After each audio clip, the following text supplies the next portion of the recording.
राजस्थान के जितने भी सरकारी कर्मचारी हैं उन सभी सरकारी कर्मचारियों के लिए एक महत्वपूर्ण जानकारी ये है कि अभी तक आप लोगों ने जो आरजीएस कार्ड के अंतर्गत आप लोग जो पर्ची अपलोड करते थे वो बिल्कुल सिंपल तरीके से अपलोड कर देते थे। आप लोग उसको फोटो खींच के उसको पीडीएफ फाइल बनाकर आप लोग उसको अपलोड कर देते थे। लेकिन अब इसमें कुछ और भी जानकारी आप लोगों को ऐड करनी होगी। उसके बाद ही आप लोग टीआईडी जो नंबर है वो जनरेट कर पाएंगे। उसके बाद ही आप लोगों को दवाइयाँ मिल पाएगी, अन्यथा आप लोगों को दवाइयाँ नहीं मिल पाएगी। तो आज की इस वीडियो में बताने वाला हूँ कि किस प्रकार से आप लोग पर्ची अपलोड कर सकते हैं, टीआईडी नंबर जनरेट कर सकते हैं और इसमें भी कुछ नए जो ऑप्शन शुरू हुए हैं उसमें आप लोग किस प्रकार से वो जानकारी भर सकते हैं। इससे पहले यदि आप लोग मेरे चैनल पर नए हैं तो मेरे चैनल को सब्सक्राइब कर लीजिएगा, ताकि आरजीएस से संबंधित, एसओसो आईडी से संबंधित, आईपीपीएस पोर्टल से संबंधित और भी जो राज्य सरकार की जो ऑनलाइन पोर्टल होते हैं उससे संबंधित जो महत्वपूर्ण जानकारी होती है उसकी जो मैं वीडियो इस प्रकार से बनाता रहता हूँ, ताकि आप लोग इस प्रकार से अपडेट रहें।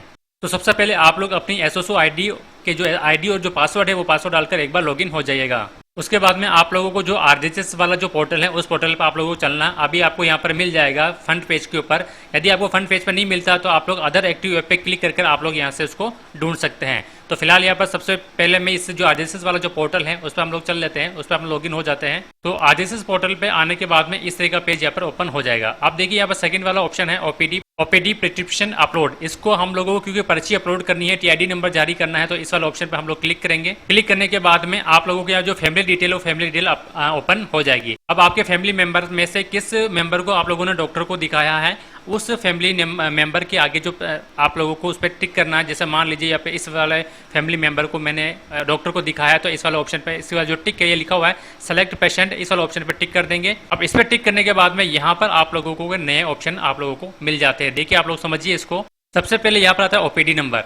अब देखिए जब भी आप लोग सरकारी हॉस्पिटल के अंदर जाते हैं, चाहे प्राइवेट हॉस्पिटल में जाते हैं या फिर डॉक्टर के घर आप लोग दिखाने जाते हैं, तो पर्ची के ऊपर ओपीडी नंबर लिखा हुआ होता है। वो आगे मैं पर्ची के द्वारा आप लोगों को समझाऊंगा कि ओपीडी नंबर आप लोग कहाँ से प्राप्त कर सकते हैं। उसके बाद में यहाँ पर आप लोगों को ट्रीटिंग डॉक्टर नेम, यहाँ से आप लोगों को जो डॉक्टर का नाम है वो डॉक्टर का नाम आप लोगों को यहाँ पर लिखना होगा। चाहे प्राइवेट हॉस्पिटल हो, चाहे आप लोग घर पे दिखा रहे हो या फिर आप सरकारी हॉस्पिटल में दिखा रहे हो, आप लोग डॉक्टर का नाम उनसे पूछकर आप लोग यहाँ पर लिख सकते हैं, या फिर पर्ची के ऊपर भी आप लोगों को डॉक्टर का नाम लिखा हुआ होता है।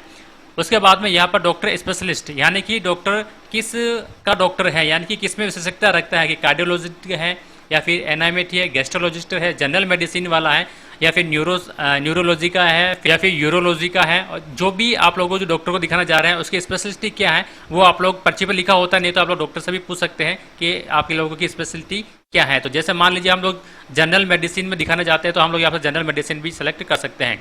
उसके बाद RMC एक नंबर होता है, डॉक्टर का एक जो रजिस्ट्रेशन नंबर होता है वो रजिस्ट्रेशन नंबर आप लोगों को यहाँ पर लिखना होगा। अब ये रजिस्ट्रेशन नंबर आप लोगों को कहाँ से मिलेगा आगे मैं आपको बताऊंगा किस प्रकार से आप लोगों को जो RCM जो नंबर होते हैं वो आप लोगों को ढूंढकर आप लोगों को इस पर लिखना है। उसके बाद में यहाँ पर आप लोगों को प्रिस्क्रिप्शन वैलिडिटी आप लोगों को यहाँ पर लिखनी है। प्रिस्क्रिप्शन वैलिडिटी का मतलब ये होगा कि जिस दिन से आप लोगों ने डॉक्टर को दिखाया है आप लोगों ने डॉक्टर से पर्ची बनवा ली है, अब वो जो पर्ची है वो कब तक मान्य है। जैसे जनरली उसके ऊपर लिखा हुआ होता है कि 7 दिन के लिए मान्य होती है, फिर 15 दिन के मान्य होती है, यानी कि वो पर्ची कब तक वैलिड है, या फिर आप लोगों को जो मेडिसिन चलेगी, आप लोग जो दवाइयाँ चलेगी वो कितने दिनों तक चलेगी, 15 दिन, 20 दिन, 45 दिन, जो भी दिनों की संख्या यहाँ से आप लोगों को सेलेक्ट करनी होगी वो आप लोग इसकी जो जानकारी वो डॉक्टर से भी आप लोग ले सकते हैं। उसके बाद में प्रिस्क्रिप्शन डेट, जिस दिन आप लोग दिखाते हैं डॉक्टर को आप लोग वो वाली डेट यहाँ से इस पर क्लिक कर ले कैलेंडर पर, तो जो डेट वो डेट यहाँ पर आप लोग इसको सेलेक्ट कर लीजिएगा। उसके बाद में यहाँ पर आप लोगों को जो PDF फाइल आप लोगों को अपलोड करनी होगी, जो पर्ची आप लोगों ने कटवाई है डॉक्टर से, वो पर्ची आप लोग उसको PDF फाइल बना लीजिएगा और उसको आप लोग यहाँ पर अपलोड करना है। अब देखिए इसकी जो साइज है वो 1 MB तक रखी गई है, 1 MB तक आप लोगों को इसकी साइज को अपलोड कर सकते हैं। तो आप लोग सिंपली यहाँ से ब्राउज पे क्लिक करेंगे तो जहाँ पर भी वो जो आपकी फाइल है वो फाइल से आप लोग इसको सेलेक्ट कर सकते हैं। तो ये सारी इसमें कुछ नए ऐड हुए हैं, तो ये जो 4-5 ऑप्शन नए ऐड हुए हैं इसकी जानकारी मैं आप लोगों को और दे देता हूँ। जैसे देखिए एक ये गवर्नमेंट जो हॉस्पिटल है उसकी पर्ची है, तो यहाँ पर देखिए आपको सबसे ऊपर ही ऊपर वैलिडेट अप टू डेट भी मिल जाएगी, यानी वैलिडिटी डेट यहाँ से आपको मिल जाती है।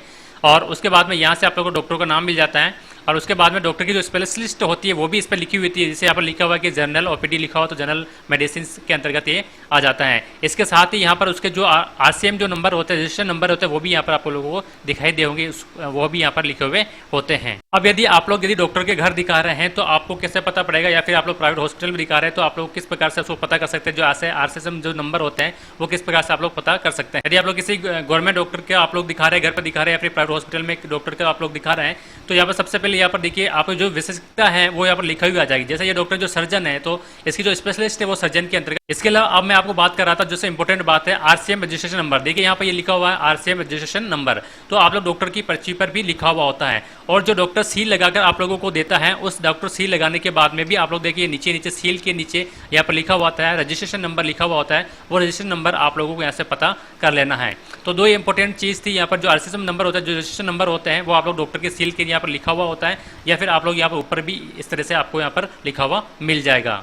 तो इस प्रकार से आप लोग जो टीआईडी जो नंबर होते हैं वो टीआईडी नंबर जनरेट कर सकते हैं। ये सारी जानकारी आप लोग भरने के बाद में आप लोग कंफर्म पे क्लिक करेंगे तो आपका रजिस्टर्ड मोबाइल नंबर पर भी मैसेज आ जाएगा, और यहाँ पर आपकी स्क्रीन से भी शो हो जाएगी कि जो टीआईडी नंबर है वो टीआईडी नंबर जनरेट हो जाएंगे। इसमें कुछ नई जानकारी अपडेट हुई है, उसकी जानकारी मैंने आप लोगों को यहाँ पर दे दी है। यदि वीडियो अच्छी लगी तो लाइक एंड शेयर कीजिएगा, और यदि आप लोग मेरे चैनल पर पहली बार आए तो मेरे चैनल को सब्सक्राइब कर लीजिएगा, ताकि इस तरह की जो महत्वपूर्ण जानकारी होती है उसकी जानकारी सबसे पहले आप तक पहुँचती रहे।